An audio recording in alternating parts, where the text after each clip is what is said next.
Anxiety, it's all in your head, or at least you've probably heard someone say that before now. Usually, of course, comments like that come from a place of ignorance. People say that when they just don't understand what anxiety can do and how it really feels. Or maybe they just think we're making all this up and we need to just toughen up a bit. But anxiety being all in your head, that's not actually true. Or is it? In this video, I'm going to explain what all in your head actually means and why we don't have to be afraid of that phrase. Because what if anxiety really was all in our head? And what if knowing that allowed us to finally get control of it?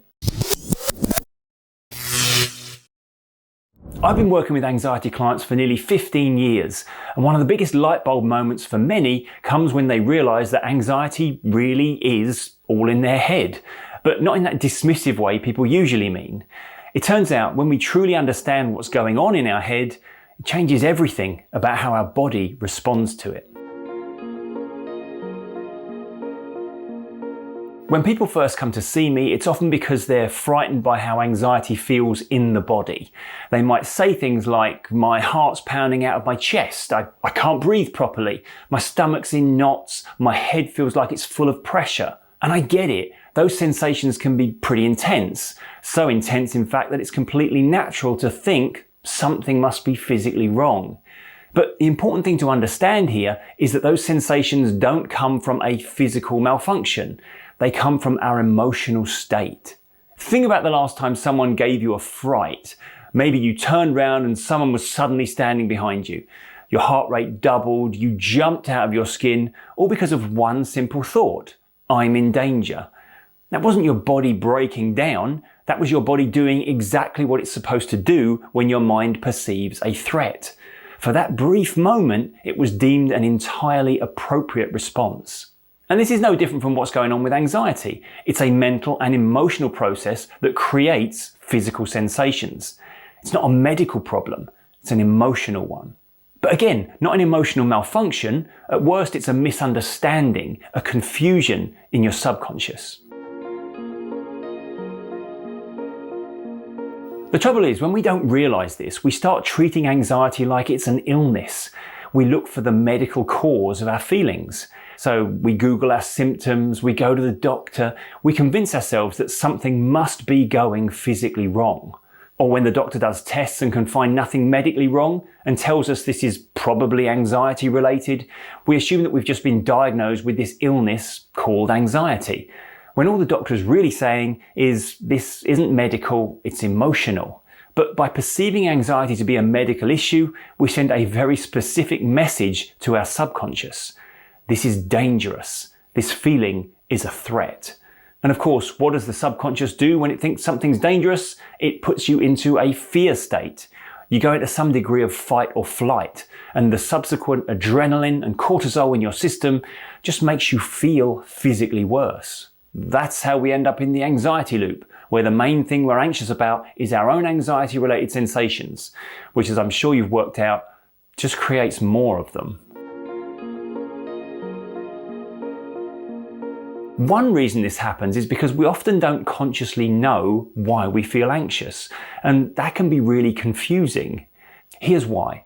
Your conscious mind, the part you think of as you, is logical, analytical, and focused on what's happening right now. And by the way, this is often why we assume we're malfunctioning, because we feel high anxiety or panic in a situation that we know doesn't logically demand that response.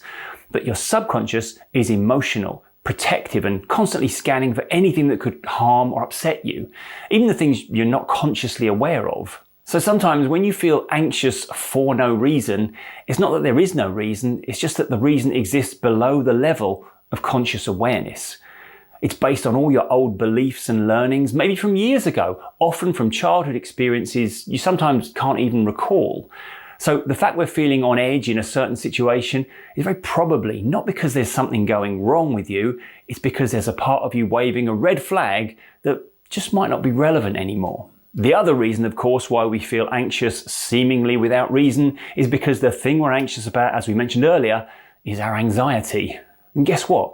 Anxiety is one of our emotions, and emotions come and go all the time. We've mistakenly started to regard one of our day-to-day feelings as a threat.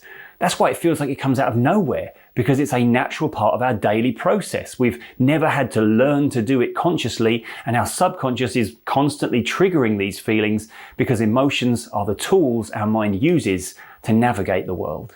We're only freaking out about it because we've made the mistake of thinking that's a problem. So how do we stop the loop? Well, we start by accepting that anxiety is just an emotion, a perfectly natural, healthy part of being human, but also by realizing that the physical sensations that come with it, the racing heart, the tight chest, the dizziness, these aren't signs of danger. Yes, they might feel unpleasant and intense at times, but they aren't malfunctions, and they will pass. They're just signs that your body is temporarily switched into action mode, and it's done that because of an emotional response to a thought. Just because you're probably in a situation that doesn't demand action, that's okay. Our thoughts and ideas are not always spot on, but our body isn't broken. It's just responding to how we're currently thinking about things. And once you stop treating the physical sensations as something that needs to be fixed or fought against, they naturally start to fade, because the signal in your subconscious changes from I'm in danger to I'm okay. So yes, anxiety really is all in your head. But that's a good thing, because it means we have the power to change things. And we do that by changing our understanding of what's been going on all this time. If this video has resonated with you, then why not check out another one of my videos that you can click on right here. But that's it for now. I'm Tim Box. Always remember, be kind to your mind, and I'll see you next time.